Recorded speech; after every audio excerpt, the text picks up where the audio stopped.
تفسیر کی کتابوں میں ایک بات لکھی ہے بڑے کام کی، کہ اللہ پاک جس بندے سے راضی ہوتا ہے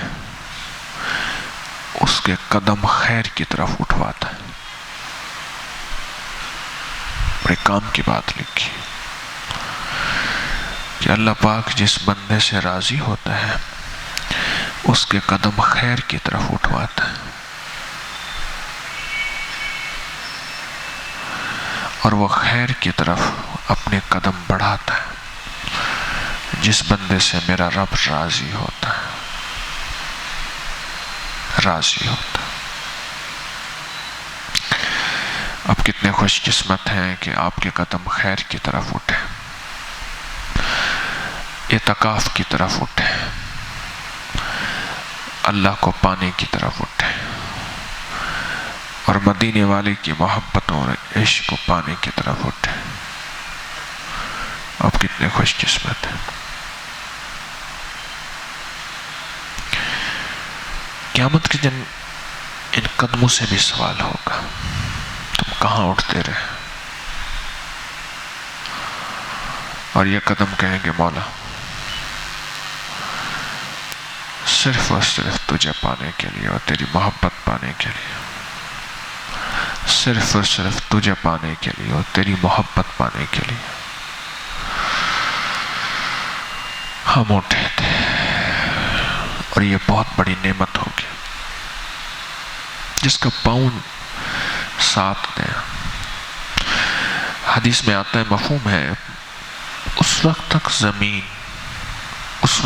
زمین پاؤں کو نہیں چھوڑے گی جب تک سوالوں کے جواب پورے نہیں ہو جائیں گے۔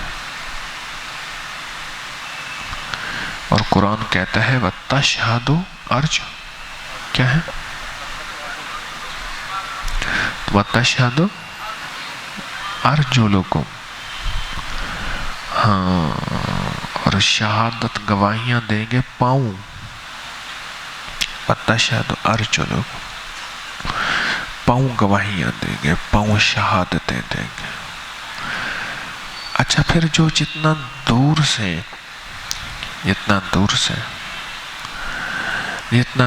سے سفر کر کے آیا ہوگا، جتنا دور سے، اتنا زیادہ اس کو اجر ملے گا۔ جتنا دور سے، اور فرمایا جو جتنا دور آ کے مر جائے گا، اللہ بے جوڑ موتی کا ایک محل عطا فرمائیں گے۔ اور کتنا بڑا؟ جتنا سفر اور فاصلہ ہوگا۔ ہمارے ایک بزرگ تھے سید کبیر الدین رحمت اللہ علیہ، اللہ والے، آل رسول، 80 سال سے اوپر کی عمر، یہاں تسبیح خانے میں آئے اور آخری لمحے ہوا۔ ان کے بیٹے نے مجھے بتایا کہ میں اس وقت سفر میں تھا، جب غشی ہوتی تھی موت کی کیفیت کی، تو میں کہتا تھا ابا حضرت فرما رہے درود پاک پڑھو، تو پھر ایک دم آنکھ کھل جاتی تھی اور درود پاک پڑھنا شروع ہو جاتے تھے۔ پھر موت کی غشی ہو جاتی تھی، پھر میں کان میں کہتا ابا حضرت فرما رہے کلمہ پڑھیں، آئے ہائے، تو پھر کلمہ پڑھنا شروع ہو جاتے تھے اور فرماتے تھے کہ مجھے گھر نہ لے جانا، میں مرشد خانے میں مرنا چاہتا ہوں۔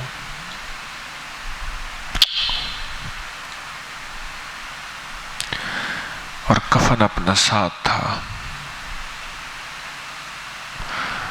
اور تسبیح خانے میں فوت ہو گئے، اور تسبیح خانے میں جنازہ ہو، اور یہاں سڑک کے پار قبرستان میں ان کی قبر بن گئی، مزار بن گئی، اور اپنی نسلوں کے لیے پیغام چھوڑ کر گئے، خیال کرنا جس جگہ کی میں نے اتنی قدر کی ہے اس کی بے قدری نہ کرنا. جس جگہ کی میں نے اتنی قدر کی ہے اس کی بے قدری نہ کرنا، چاہے حالات جیسے بھی آ جائیں. کبھی خوشی کا حال، کبھی غم کا حال، کبھی چاہتوں کا حال، کبھی گھبراہٹوں کا حال. حال جیسے بھی آ جائے اپنی نسلوں کے لیے پیغام چھوڑ کر کے. میں نے پہلے بھی عرض کیا تھا لاہور والوں سے کہ ان کی مزار پہ جایا کرے، انہیں پڑھ کے ہدیہ دیا کرے.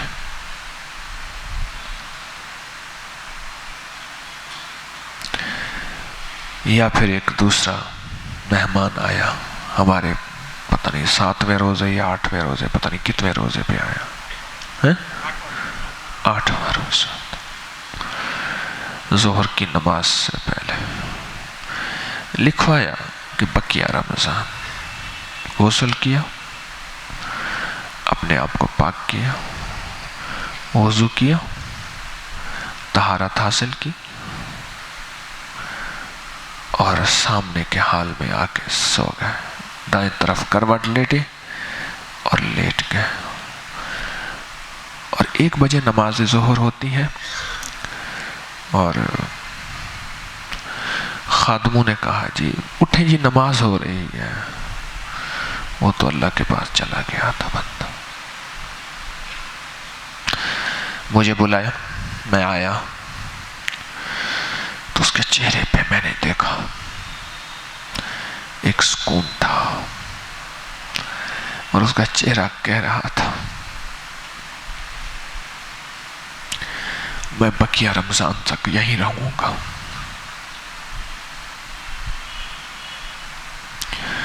اور اس کا چہرہ کہہ رہا تھا میں ہر رمضان یہیں رہوں گا.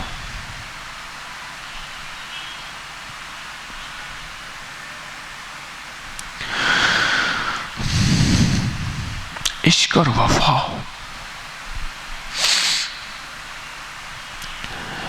اس کا سبق سید کبیر الدین رحمت اللہ تعالی علیہ نے دیا، میرے لیے بھی، آپ کے لیے بھی، اور اپنے بیٹوں اور نسلوں کے لیے بھی.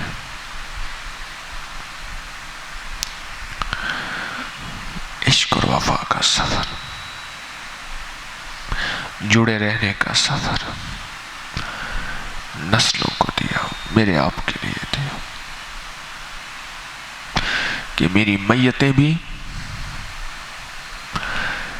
عشق کے ساتھ عاشق کا جنازہ ہے ذرا دھوم سے نکلے.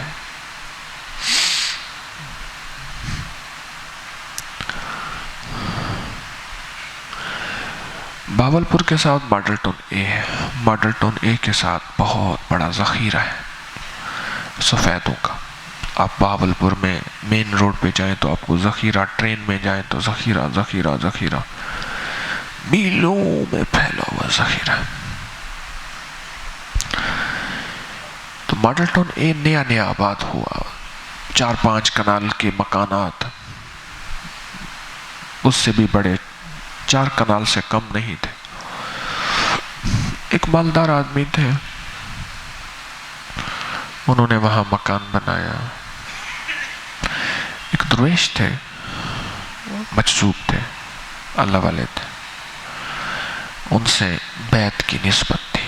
گمنام تھے جیسے میرے مرشد گمنام تھے. بہت سے لوگوں نے کہا کہ اس کو تو خلافت ہی نہیں ہے. اللہ کا نظام دیکھیں، 16 بڑے علماء نے، بڑی ہستیوں نے، مشائخ نے مجھے خلافت دی. میرے شیخ کے بعد چلو ٹھیک ہے ان سے نہیں تھی، ان سے تو ہے.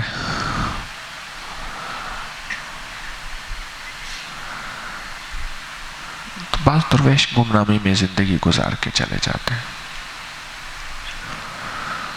وہ درویش گمنام تھے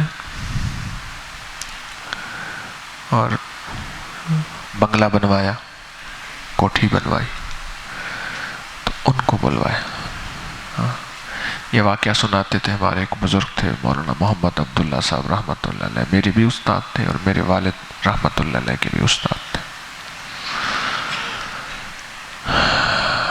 پکا لاڑا الہ آباد کے تھے، لیاقت پور کے ساتھ۔ تو مرشد کو منت کی کہ حضرت میرے گھر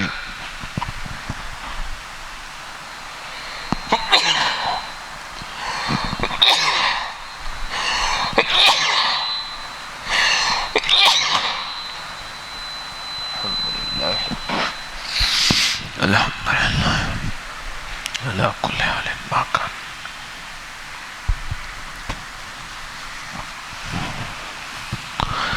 حضرت تشریف لے آئیں، دعا فرما دیں۔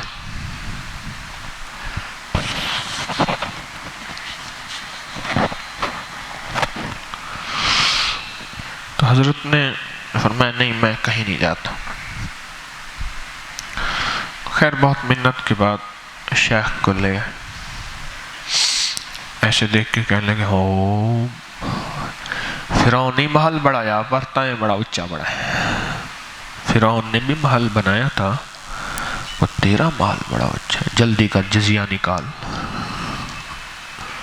جلدی کر جزیہ نکال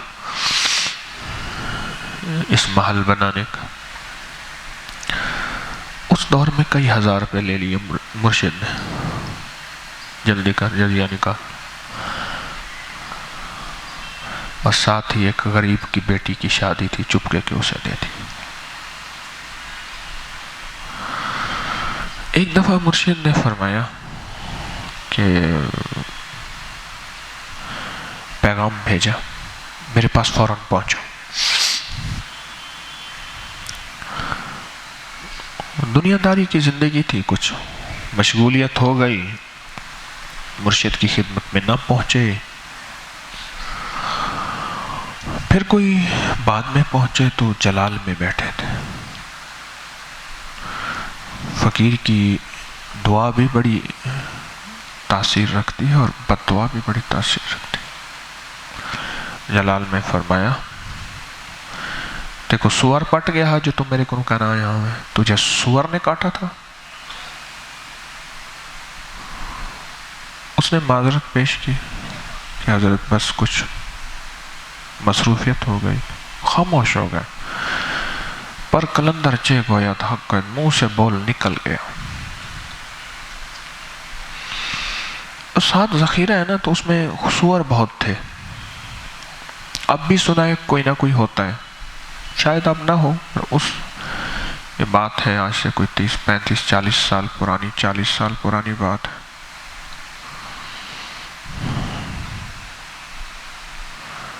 تو صبح اٹھے نا نماز تہجد کے لیے، تو گھر میں چھوٹی چھوٹی دیواریں بنگلوں کی ہوتی ہیں، اور سور کہیں پھلانکس کے دیوار ٹوٹی ہوگی یا چھوٹی، بہرحال وہ اندر آ گیا۔ اب اس کو باہر جانے کا راستہ نہ ملے، انہوں نے دیکھا نا کہ یہ کیا ہے، انہوں نے لائٹ جلائی تو وہ تو سور تھا۔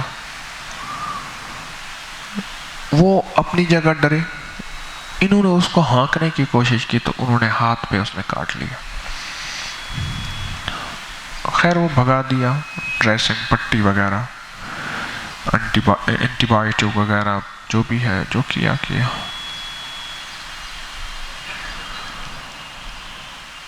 لیکن زخم نہ صحیح ہوا، ادھر بڑھاپا تھا، اور زخم جو ہے آہستہ آہستہ بڑھتا گیا، حتیٰ کہ قریب مرگ ہو گئے۔ وصیت کی کہ جب میں مر جاؤں غسل وغیرہ دے کے میرا جنازہ نہ پڑھنا۔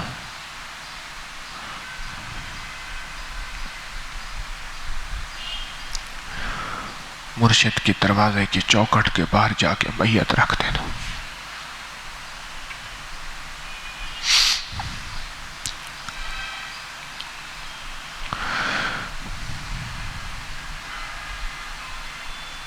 ان سے عرض کیا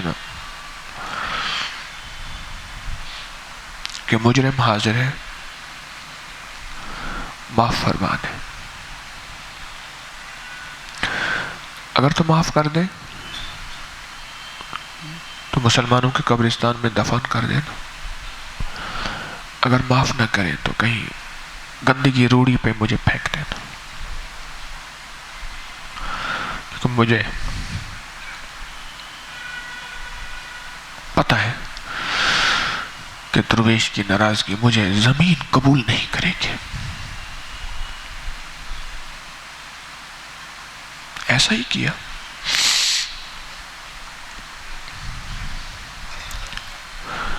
اور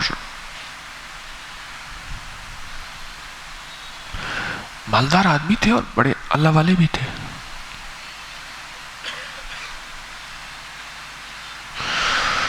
ان کی میت کو لے گئے، ایک مخلوق کا ہجوم ہے، یہ کہاں لے جا رہے ہو؟ عیدگاہ کی طرف، جنازہ گاہ کی طرف چلو، میدان کی طرف جہاں نماز جماعت ہونی ہے وہاں چلو، کہاں جا رہے ہو؟ انہوں نے کہا یہ وصیت ہے ان کی۔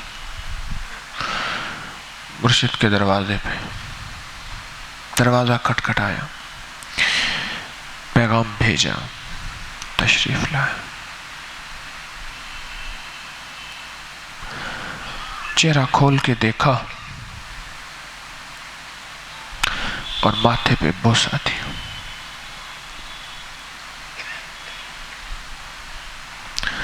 اور فرمانے لگے، میں تو ایسے مجذوب سا آدمی ہوں، بس میری پھر سن لیتا ہے، میں نے تجھے بھی معاف کیا، تیری نسلوں کو بھی۔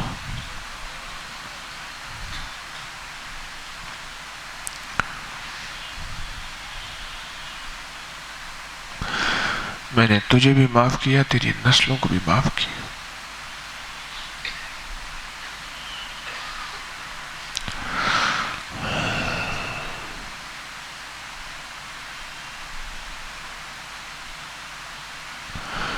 پتہ نہیں میں نے بات کہاں سے شروع کی تھی، مجھے تو یہ بھی یاد نہیں۔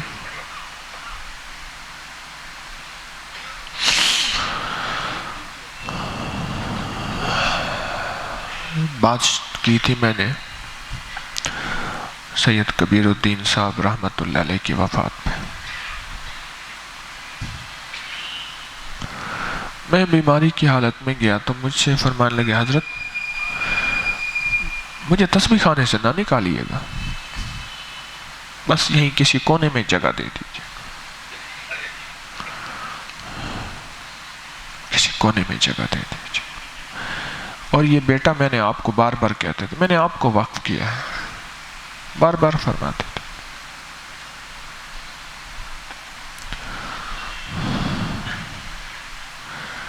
ہمارے یہاں ایک سینما ہے، اس کا نام ہے پرنس سینما، ہندوؤں کا تھا۔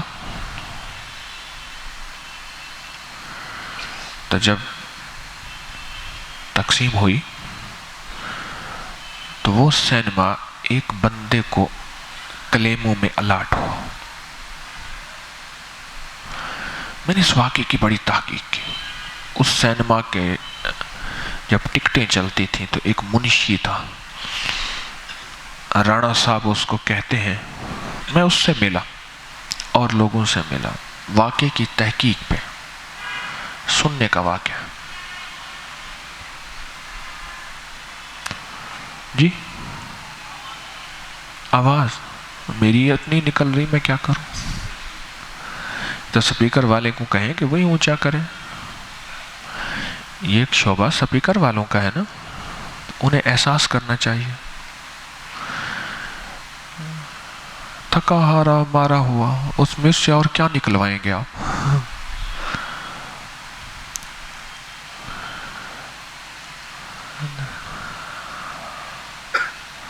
اصل میں ہمارے سپیکر میں کچھ مخلصین ہیں، سو رہے ہوتے ہیں، ان بیچاروں کی نیند پوری نہیں ہوتی۔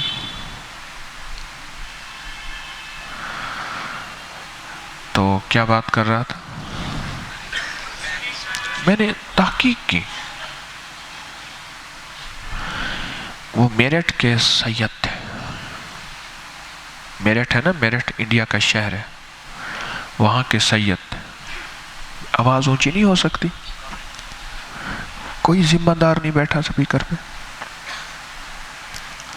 بندہ کوئی نہیں بیٹھا. تو میرٹھ کے سید تھا وہ بندہ،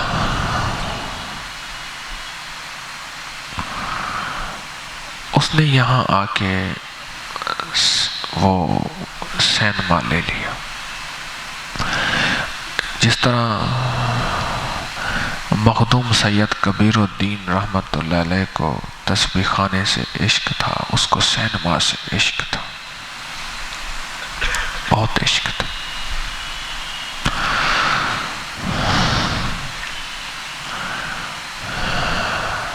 اس نے 3 بدماش رکھے ہوئے تھے جو بھی سینما میں، کیونکہ سینما میں 90% طبقہ تو ظاہر اسی ٹائپ کا جاتا ہے، تو وہ پھر اس نے بدماش رکھے ہوئے تھے ایسے لوگوں کی طبیعت ٹھیک کرنے کے لیے، ان کی ٹکر کے بندے رکھے ہوئے تھے.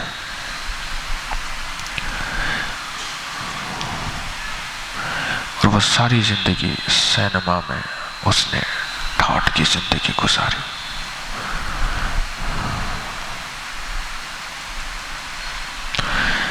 جب مرنے لگا تو وصیت کی کہ مجھے سینما میں دفن کرنا.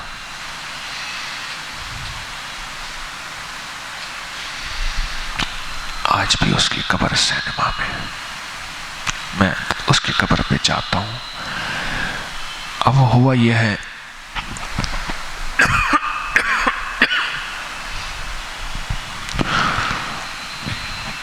اصل میں طبیعت خراب ہے، تھک تھک تھک تھک تھک کبھی ادھر بھاگ کبھی ادھر بھاگ کہ مہمانوں کی راحت کو تکلیف نہ پہنچے.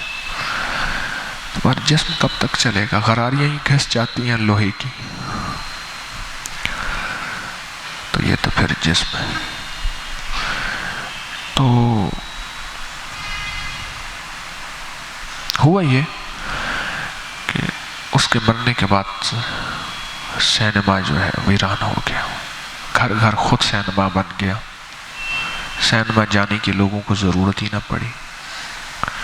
نیٹ اور موبائل نے، پہلے وی سی آر آیا تھا، پھر ڈش آئی تھی، پھر کہانی کہیں اور نکل گئی. تو وہ کسی مالدار شخص نے وہ سارا ایریا خرید لیا، اس کو پلاٹنگ کر دی.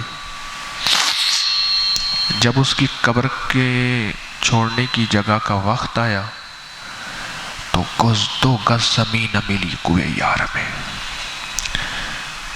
اتنا ہے بد نصیب ظفر کہ 2 گز زمین نہ ملی کوئے یار میں.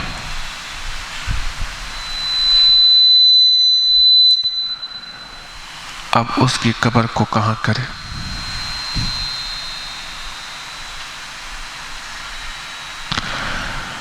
ہمارے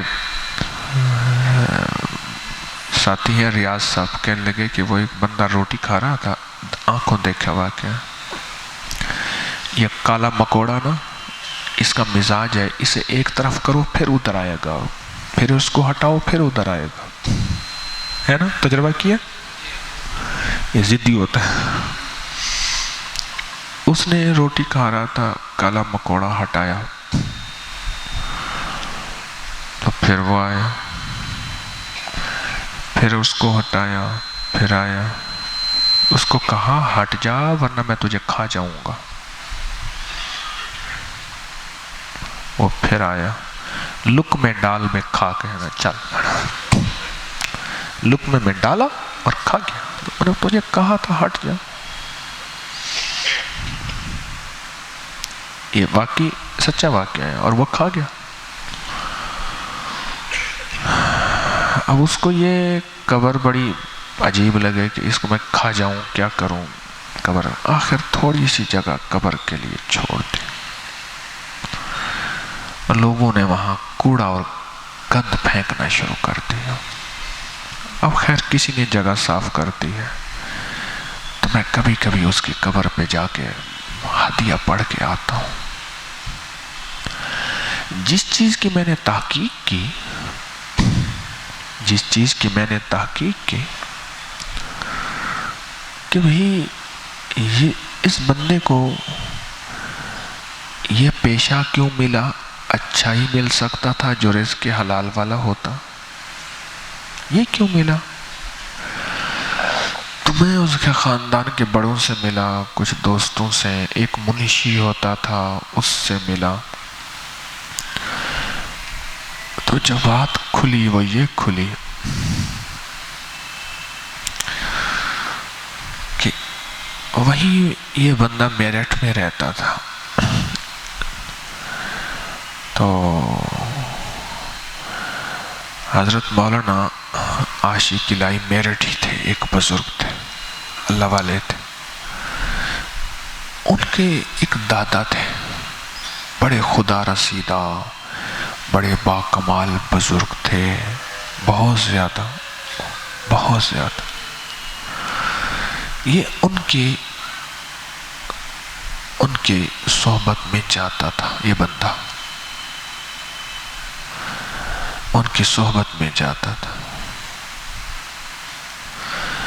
تو حضرت کے صحبت میں جاتے جاتے بہت عرصہ ہو گیا۔ اب یہاں جو بات کھل رہی ہے نا، اس پہ غور کیجئے گا، بہت عرصہ ہو گیا۔ وہ کہتے ہیں نا، روز روز کا آنا قدر کو کھو دیتا ہے، سنا ہے کبھی؟ بار بار کا آنا یا روز روز کا آنا، یہ مرشد کی قدر کھو بیٹھا۔ جب قدر کھو بیٹھا تو وہاں کی ہر ترتیب پہ اعتراض کرنے لگا، یہ کیا ہوا، وہ کیوں ہوا، وہ کس طرح ہوا، وہ کیسے ہوا، ہر چیز پہ اعتراض کرنے لگا۔ تو جب اعتراض کرنے لگا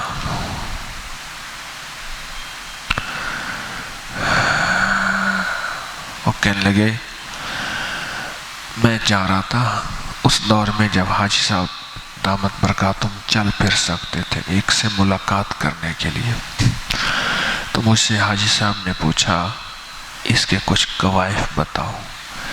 اس نے کہ جو پرانا کام سے جڑا ہوا ہے، قربانیوں والا ہے، پر اب سب پہ اعتراض کرتا ہے۔ تو حضرت نے فرمایا واپس چلو، اس کے لیے دعا اور استغفار کرو، میری اس سے ملاقات نہ کرواؤ۔ اور کہنے لگے ہم واپس لے کے آ گئے۔ اب آواز آ رہی ہے آواز؟ لیکن ہم واپس لے کے آ گئے اور ملاقات نہ کی۔ اعتراض کرنے والا بہت نیچے چلا جاتا ہے، بہت دور چلا جاتا ہے۔ ابو جہل میں برائیاں نہیں تھیں،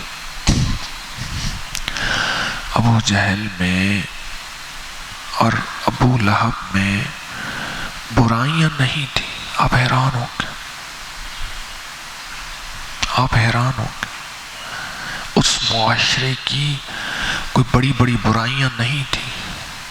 ابو جہل اور ابو لہب میں سب سے بڑی برائی تھی، وہ اعتراض کرتا تھا مدینے والے پہ۔ یہ دونوں کیا کرتے تھے؟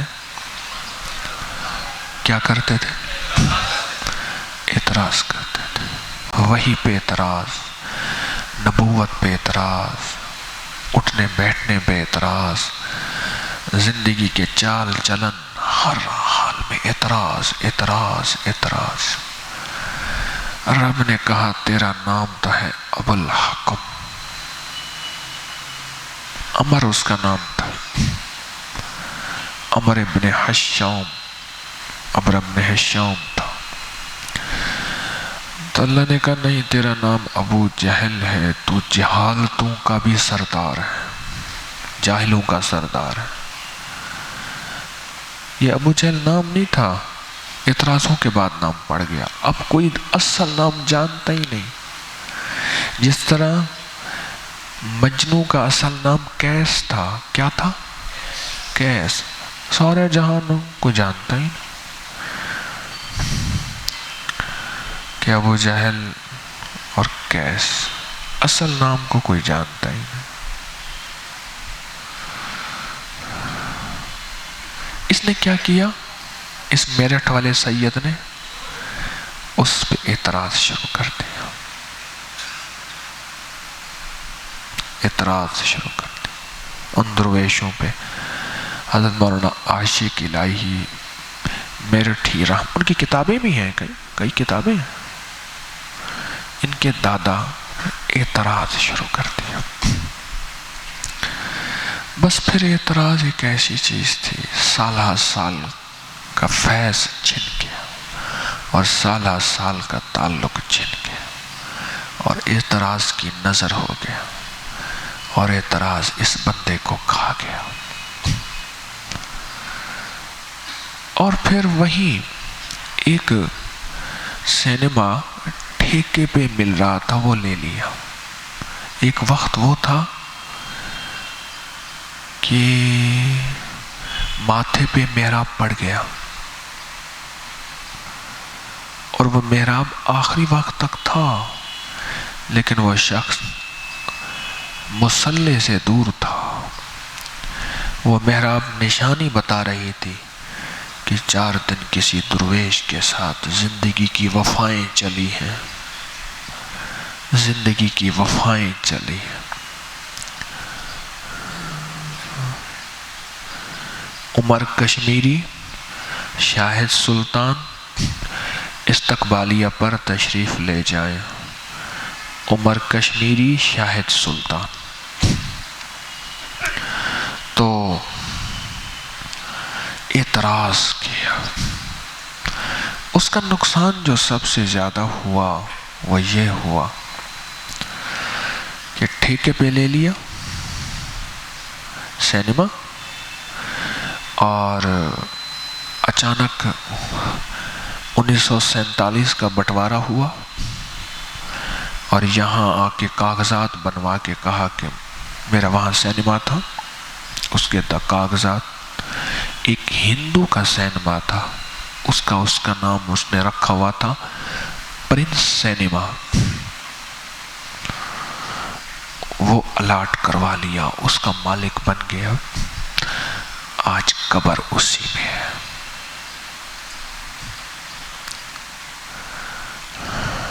آج قبر اسی. یہاں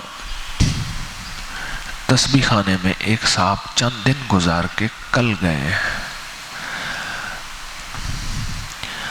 14-15 فلموں کے ڈائریکٹر اور اداکار ہیں.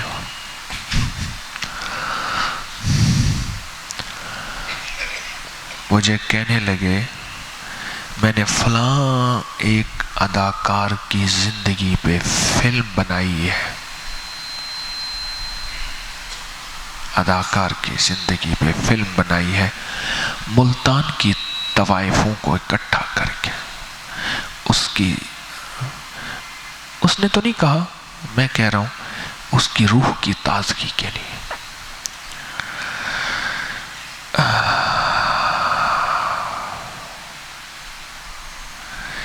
یہاں میو ہسپتال کے ایک بڑے ڈاکٹر پاکستان کے ہیں، ڈاکٹر فیاض رانجھا. مجھے ایک درویش کے پاس ملے تو میں نے سنا کہ کہاں سے آ رہے ہیں.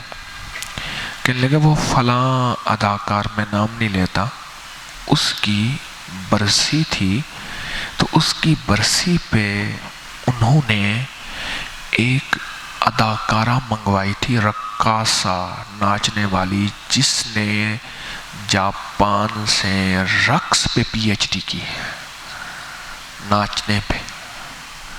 اور ایک مجری کا بہت بڑا پروگرام تھا اور ایک فلم اور رقص کے اس مرنے والے کو یہ چیز پسند تھی اس لیے اس کی برسی پہ یہ چیز کی گئی ہے۔ ڈاکٹر فیاض رانجھا کہنے لگا کہ میں وہاں سے آ رہا ہوں، انہوں نے مجھے بلایا تھا اور میں ایک کونے میں بیٹھا رہا کہ چلو آج میں جاؤں گا، چھپ کے ایک کونے میں بیٹھا رہا، کل کو شاید میں ان کو لے آؤں، کوئی اللہ کے راستے، کوئی اللہ کی محبت کا جام پی لے۔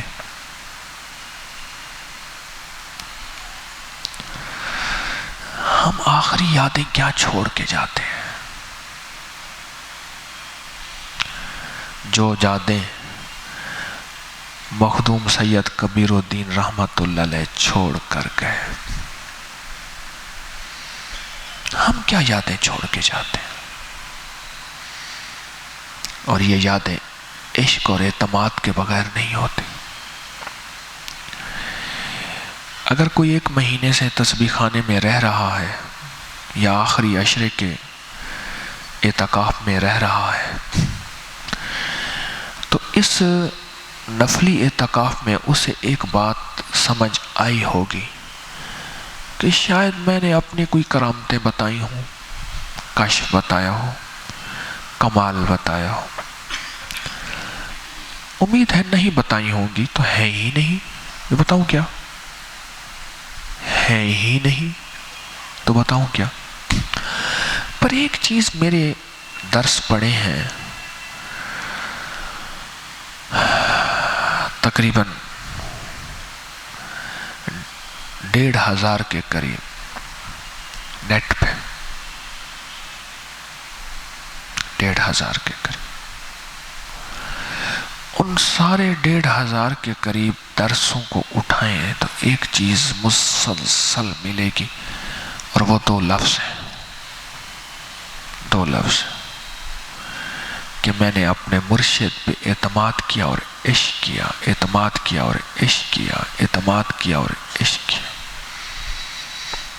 سنا کبھی ہے نہیں؟ بس ختم۔ نہ میرے پاس کشف، نہ کرامت، نہ کمال، نہ ولایت، کچھ بھی نہیں، نہ میں سونی، نہ دولت پلے، کیوں کر یار مناواں ہو، کچھ بھی نہیں، نہ ہے نہ دعویٰ ہے۔ ایک چیز ہے، وہ ہے کہ میں نے اپنے مرشد سے عشق کیا اور اعتماد کیا۔ ابو جہل شیطان اگر عشق کر لیتا، وہ کہتے ہیں شیطان عارف تھا، معرفت بڑی جانتا تھا، عالم تھا، علم بڑا جانتا تھا، ٹھیک؟ شیطان میں ساری صفات تھی، عاشق نہیں تھا۔ عشق میں سوچا نہیں جاتا کہ اسی انسان کا پتلا میں نے بنایا، سجدہ کر۔ عشق میں کہا جاتا ہے حکم کس کا ہے؟ عشق میں سوچا جاتا ہے؟ عشق والوں اور عقل والوں کی دنیا اور ہوتی ہے۔ عقل والے ہر چیز عقل کے ترازو پہ تولتے اور پرکھتے ہیں، اور عشق والے عشق کریں دا دھوئے، نہ کھڈ دے دے نہ کھوئے۔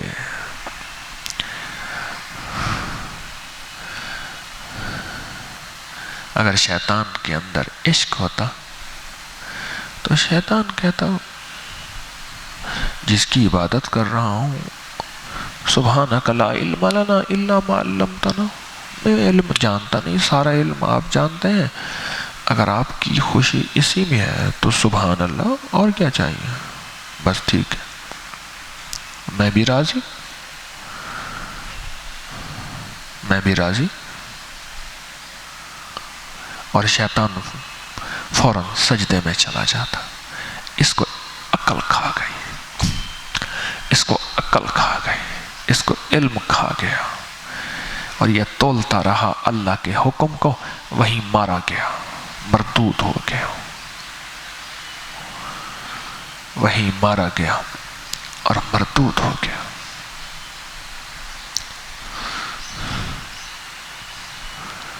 اور اگر ابو جہل کے اندر عشق ہوتا جبریل کو تو آنکھوں سے دیکھ لیا تھا، کائنات کا نظام آنکھوں سے دیکھ لیا تھا، اعتراض نہ کرتا، کہتا کچھ ضروری نہیں ہر چیز مجھے سمجھ آ جائے،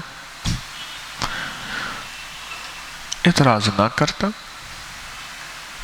کہ ضروری نہیں ہر چیز مجھے سمجھ آ جائے۔ پر ابو جہل عشق کی مار کھا گیا اور اعتماد کی مار کھا گیا۔ کہتا تھا یہ غاروں میں جا کے نا اپنی طرف سے بنا کے لے آتے ہیں اور کہتے ہیں یہ قرآن ہے۔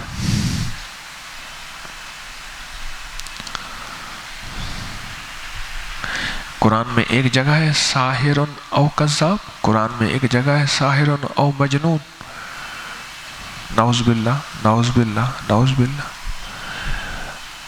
جادوگر ہے مان جائیں ٹھیک، ورنہ پیچھے جنات اور جادو چھوڑ دیتا ہے اور جادو کے کرشمے دکھاتے ہیں، یا کذاب نعوذ باللہ، جھوٹے ہیں، جھوٹ بولتے ہیں، اپنی طرف سے گھڑتے ہیں، اپنی طرف سے گھڑتے ہیں۔ اور ایک جگہ ہے قرآن میں ساحر او مجنون، جادوگر ہیں اور نعوذ باللہ دماغ کی پھرکی ہل گئی ہے، نعوذ باللہ پاگل ہے، پاگل ہے۔ یہ اعتراض ہیں سارے۔ میں نے اپنے مرشد کے بارے میں آپ کو عرض کیا کہ بس میں نے ان سے عشق کیا اور اعتماد کیا، بس ختم، میرے پاس اور کوئی ورثہ ہے ہی نہیں، کھٹیا وٹیا یہی ہے، زندگی کا سرمایہ یہی ہے۔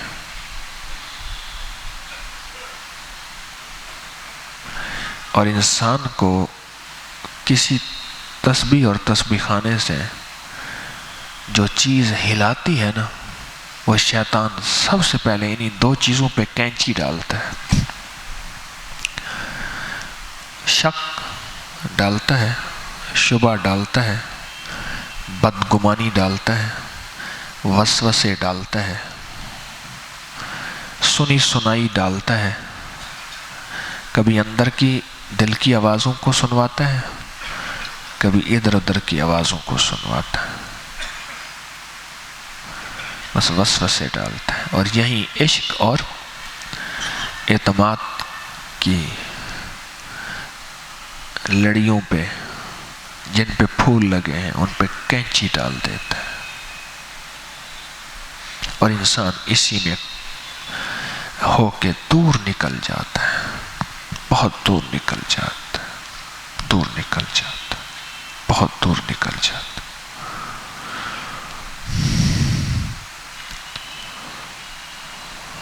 بہت دور نکل جاتا ہے۔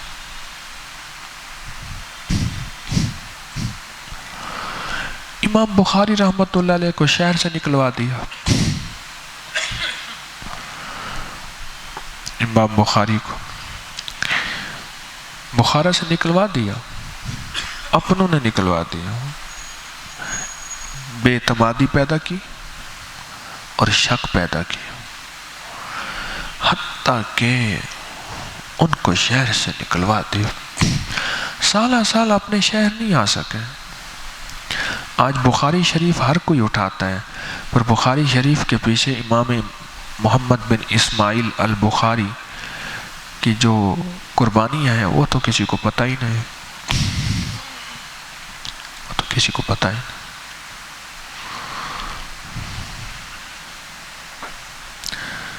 کوئی نشان زندگی کا ایسا چھوڑ جائیں۔ اگر لوگ بھولتے ہیں تو بھول جائیں، اللہ کے ہاں تو یاد رہے۔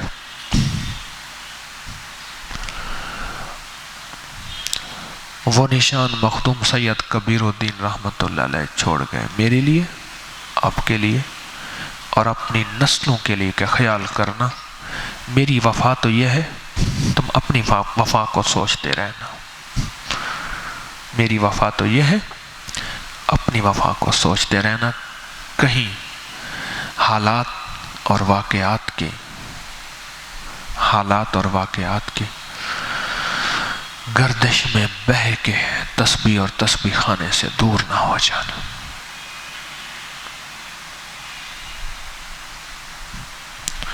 اللہ مجھے آپ کو استقامت عطا فرمائے اور سچی استقامت دے۔ اللہ بس موت تک چلائے رکھے، موت تک چلائے رکھے، کوئی زندگی کا ایسا موڑ نہ آ جائے کہ ہمیں اللہ تسبیح اور تسبیح خانے سے دور نہ کر دے۔ مجھے بھی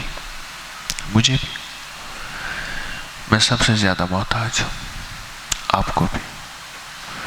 اللہ تسبیح اور تسبیح خانے سے دور نہ کر دے۔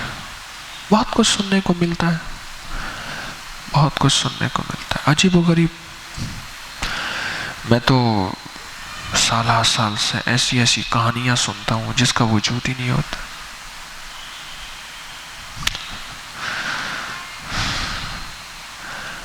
ہمارے یہاں تسبیح خانے کے قریب کچھ حضرات ہیں جو گزشتہ 15 سالوں سے روز ایک کہانی گھڑتے ہیں۔ ایک کہانی گھڑی کہ حکیم طارق بیٹھا تھا ایئرپورٹ پہ، تو وہاں مومن شاہ صاحب بھی بیٹھے تھے۔ انہوں نے حکیم طارق کو دیکھتے ہی جوتا اتارا جو مارنا شروع کر دیا، اتنا مارا کہ سور بنا دیا۔ ایئرپورٹ کے اندر تو اونچا بولنے کی اجازت نہیں، ایئرپورٹ کے لاؤنج میں وہاں سیکیورٹی ہے، وہاں کا ایک اپنا ڈسپلن ہے۔ اور مجھے بندہ آیا، میں نے کہا ان دنوں میں میری تو کوئی فلائٹ ہی نہیں تھی، میں تو نہیں گیا۔ اسے غصہ آیا ہوتا بہت زیادہ، مرشد سے عشق تھا، میں یوں کر دوں گا اور وہ کر بھی سکتا تھا، مالدار بھی تھا، عہدے دار بھی تھا، اور پچھلی زندگی بدماشی والی تھی۔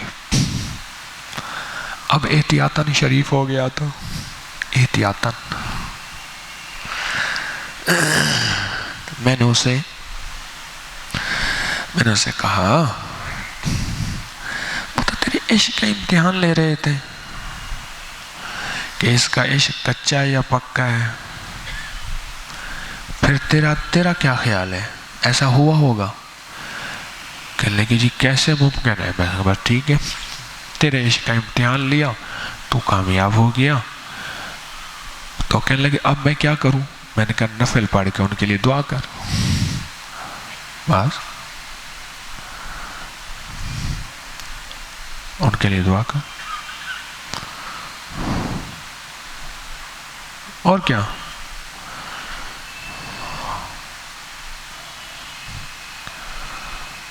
تم دعا کر ان کے لیے۔ پھر انہوں نے کیا کیا، 7 پڑوسیوں کو پیسے دینے شروع کر دیے جو غریب تھے، کہ جو آئیں آپ سے راستہ پوچھیں حکیم طارق کا، ان کو کہانی سنا دو۔ یہ ہمارے یہاں ٹائروں والا بیٹھا ہے دینترا،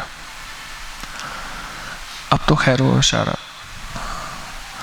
دوستی پہ آ گیا۔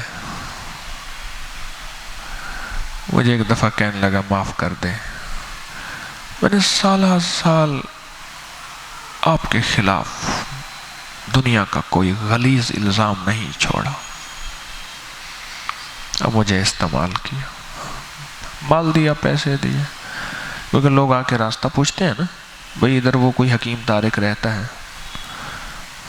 تو اس کو کہانی سنا دی۔ وہ کس کا پوچھ رہا ہے؟ پچھلے ہفتے تو اس کے گھر چھاپا پڑا ہے۔ ہاں بالکل یہی لفظ ہے۔ بلکہ میں ایک دفعہ کھڑا تھا تو 2-4 بندے آئے ایسے بھاگتے ایسے دیکھنے گئے، میں نے کیا ہے؟ میں نے کچھ نہیں، میں نے کہا بتاؤ کیا ہے؟ کہنے لگے اس نے کہا تھا کہ آپ کے گھر چھاپا پڑا ہوا ہے اور عورتیں برآمد ہوئی ہیں، اور کچھ نشہ بھی برآمد ہوا ہے، کچھ شراب کی بوتلیں بھی برآمد ہوئی، اور یہ تو کہانی چلتی رہتی ہے۔ نبیوں پہ الزام لگا، میں کون ہوں؟ میری اوقات کیا ہے؟ مخلوق تو فنکار ہے اس درجہ کی کہ پل میں سنگ در کعبہ سے بھی اصنام تراشے، سنگ در کعبہ سے بھی اصنام تراشے، کعبہ کے پتھر نکال کے ان سے بت بنا لیتی ہے مخلوق تو، سنگ در کعبہ سے بھی اصنام تراشے، تو کون ہے، کیا ہے، تیرا داغ کبابی، لوگوں نے تو مریم پہ بھی الزام تراشے۔ تو میں صفائی اس لیے نہیں دیتا کہ میں نیک ہوں تو صفائیاں دوں، تو پھر اس کا حل ہمارے پاس یہی ہوتا ہے کہ ان سے پیار کرو، محبت کرو، احترام کرو، اکرام کرو، ان کی بکریاں کرواؤ، ان کی دکانداریاں چلواؤ، مجمع کی وجہ سے ان کی سیل بڑھاؤ۔ مجھے کہتا ہے آپ کی بڑی مہربانی ہے، اس دفعہ میری بوتلیں بڑی بکی، میری چیزیں بڑی بکی، اب تو ہماری دوستی ہو گئی۔ کیا 15 سال کی کہانیاں سنو، تقریباً 15 سال ہو گئے یہاں رہتے رہتے۔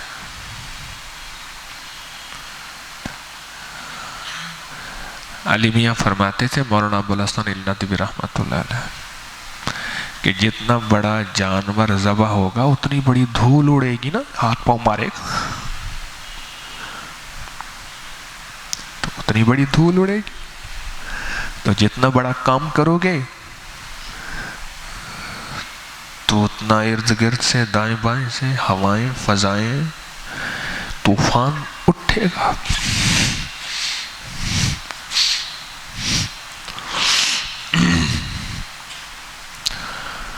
بس کام کرتے جائیں اور اللہ سے تھپکیاں دلواتے جائیں، مخلوق سے تھپکیاں نہ ہوں۔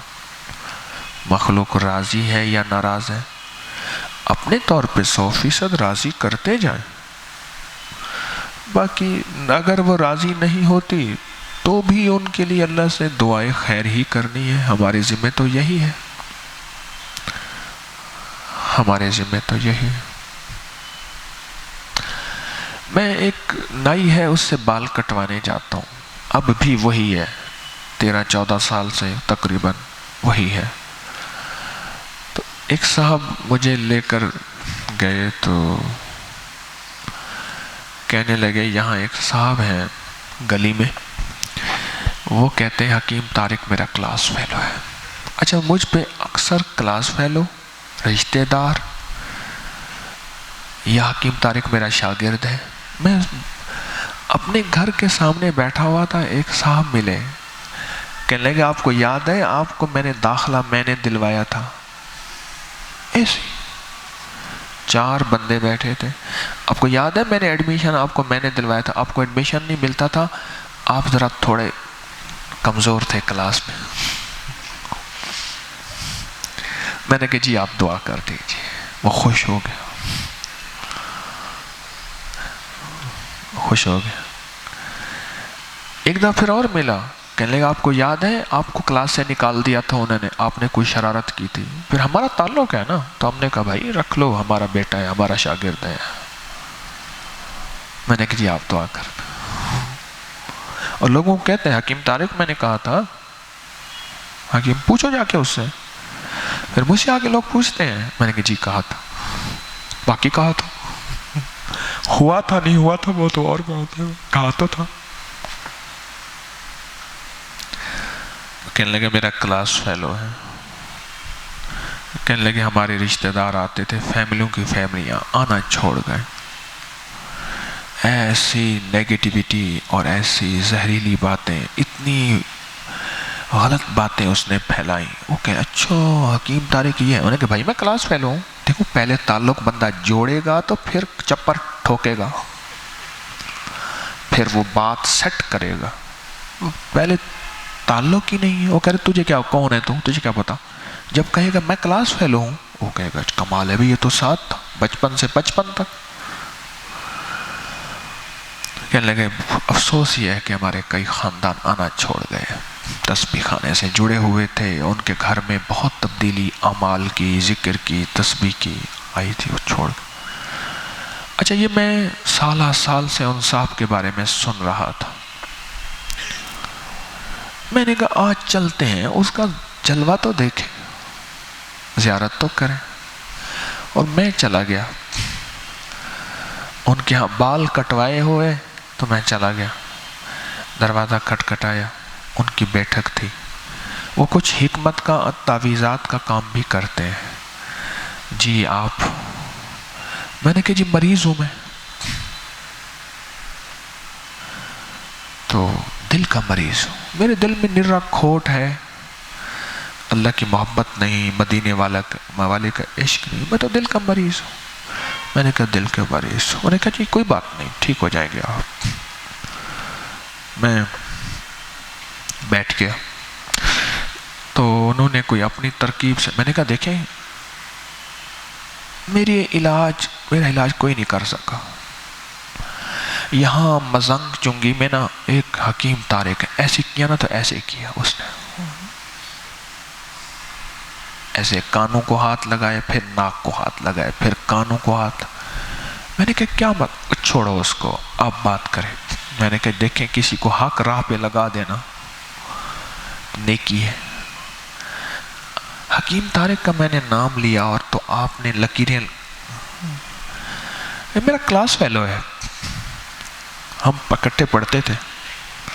اچھا میں نے کہا پھر کوئی کہنے لگے اس کی میں آپ کو کہانیاں سنانا شروع کر دوں. ایک وقت وہ ہوتا تھا اس کے پاس کپڑے کے پیسے نہیں ہوتے تھے، روٹی کے پیسے نہیں ہوتے تھے. میں نے تو سنا ہے کہ ان کے باپ دادا پر دادا خوشحال تھے. کہنے لگے جھوٹ بولتا ہے، یہی تو میں بتاؤں گا، میرا کلاس فیلو ہے. اور پھر انہوں نے سنائی شالم مارکیٹ میں بیٹھا تھا، فلاں بندے سے 20,000 مارے، کسی سے 25,000 مارے. یہ اتنی عمارتیں، اتنی بلڈنگیں، اتنا کچھ. کوئی بندہ رزق کے حلال سے کما سکتا ہے؟ ساری زندگی ہمیں بھی پاؤں جوتیاں گھساتے گھساتے ہو گیا.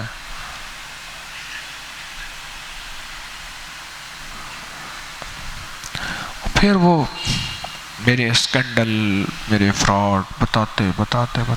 ساتھ ایک بندہ پہلے سے آیا ہوا تھا، اس نے کہا میرا تو مامون کا مرید ہے. اچھا حکیم طارق ایسا؟ اچھا. میں نے کہا آپ کا ماموں مرید ہے، ذرا ماموں سے بات کروانا. وہ پتہ نہیں کس لائن میں بیٹھا تھا، اس نے موبائل میں لایا، ماموں سے بات کرایا. میں نے السلام علیکم. میں نے کہا میں حکیم طارق بول رہا ہوں. اس نے دیکھا نا کیا حال ہے حضرت، آپ او میری خوش قسمتی. اس کے اندر جو جذبہ تھا. خیر میں نے کہا میں ایسے آیا بیٹھا تھا ان درویشوں کے پاس ایسے ملنے کے لیے، تو میں نے نائی سے بال کٹوائے تو ایسے ملنے کے لیے آیا بیٹھا تھا. تو میں نے کہا آپ کا بھانجا بیٹھا تھا.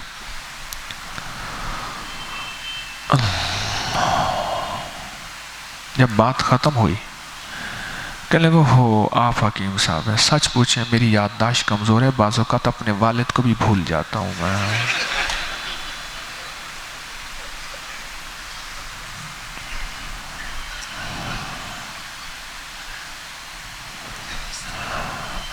میں اٹھا. میں نے کہا میں نے آپ کو معاف کیا. میرے جانے کے بعد فوراً اسی فیملی کو فون کیا جن 5-6 گھروں کو توڑا تھا، ایک فرد کو نہیں فیملیوں کو توڑا تھا، کہ حکیم طارق اپنے بندوں کو لے کے مجھ پہ حملہ کرنے آیا تھا، قاتلانہ حملہ کرنے آیا تھا. یہ کہانیاں میرے ساتھ نہیں، ہر اس شخص کے ساتھ جو امت کا درد لے کے اٹھے گا اور شیطانی چیزیں اس کو دبانے کے لیے کہ لوگ اس سے دور ہوں، بدگمانیاں ہوں، شک ہوں، وسوسے ہوں. شک بدگمانیاں وسوسے ہوں گے تو بندہ اس سے دور ہوگا. مجھے ایک جوان آیا 17-18 سال کا، ایسے کاغذ ماں ساتھ تھی اور کاغذ ایسے رکھ دیا، اس پہ ایک بندے کا نام لکھا ہوا تھا کہ میں اس بندے کو قتل کرنا چاہتا ہوں، مجھے اس کی موت چاہیے.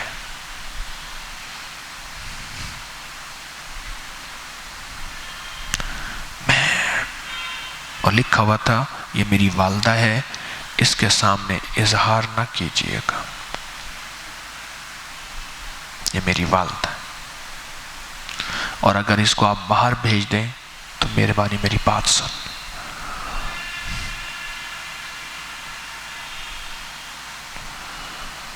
میں نے بات کر کے اس کی والدہ کی سن کے اس کو والدہ کو باہر بھیج دیا، اور میں نے کہا یہ کون ہے؟ کہہ رہا میرا باپ ہے، میرا والد ہے، سگا والد ہے.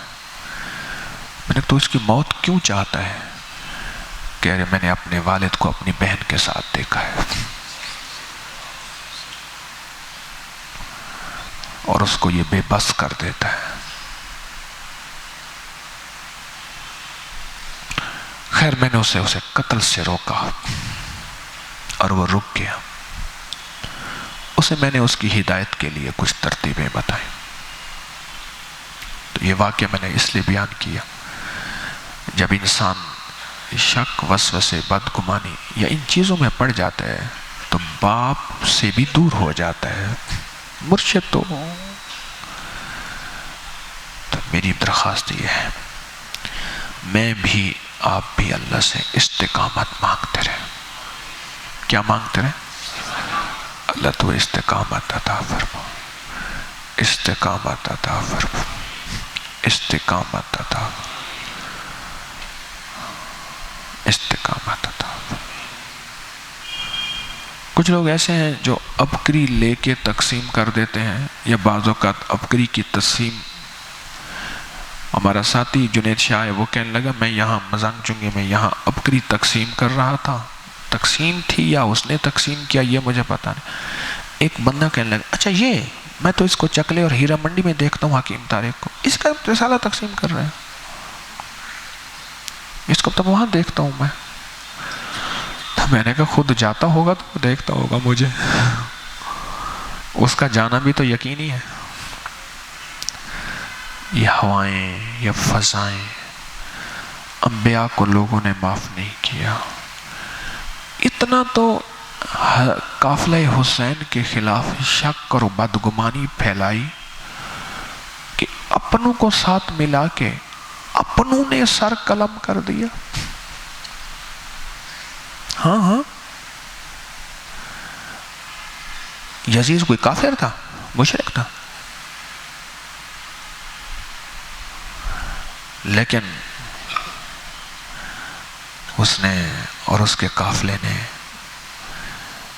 حضرت امام حسین رضی اللہ تعالی عنہ اور ان کے اہل بیت کو، ان کے ساتھ کیا ہوا؟ اس کے پیچھے یہی شک، وسوسے، بدگمانی تو تھی کہ شاید یہ میرا اقتدار چھیننے آ رہے ہیں، یا شاید ان کے مقاصد اور ہیں. اور یزید کا بیٹا صرف 2 ماہ 3 ماہ تخت پہ بیٹھا یزید کے مرنے کے بعد، اور استعفیٰ دے دیا، خود بخود لکھ کے دے دیا کہ اس تخت کے نیچے حسین اور آل حسین کا خون ہو. مجھے وہ تخت پسند نہیں ہے، مجھے وہ اقتدار نہیں چاہیے، مجھے وہ حکومت نہیں چاہیے. چھوڑ دی. اس کا نام معاویہ تھا، معاویہ بن یزید. چھوڑ دیا اس نے، اور وہ تخت سے علیحدہ ہو گیا. جس تخت کے نیچے آل رسول کا پاکیزہ خون ہو، مجھے وہ تخت نہیں چاہیے. بس اللہ سے استقامت مانگتے رہے. میں بھی، آپ بھی، ہم سب محتاج ہیں استقامت کے. اللہ موت تک چلائے رکھے، اللہ موت تک چلائے رکھے. اللہ غیب سے ہماری ضرورتیں پوری کیے رکھے، کیے رکھے، کیے رکھے. بس دنیا آخرت کی خیریں دیے رکھے. نستغفرک و نتوب الیک، نستغفرک و نتوب الیک، نستغفرک و نتوب الیک، نستغفرک و نتوب الیک. سبحان اللہ و بحمدہ، سبحانک اللہم و بحمدک، اشہد ان لا الہ الا أنت نستغفرك ونتوب إليك نستغفرك ونتوب إليك نستغفرك ونتوب إليك نستغفرك ونتوب إليك وصلى الله على النبي الكريم وعلى آله وصحبه وآل بيته وإطرته أجمعين آمين برحمتك يا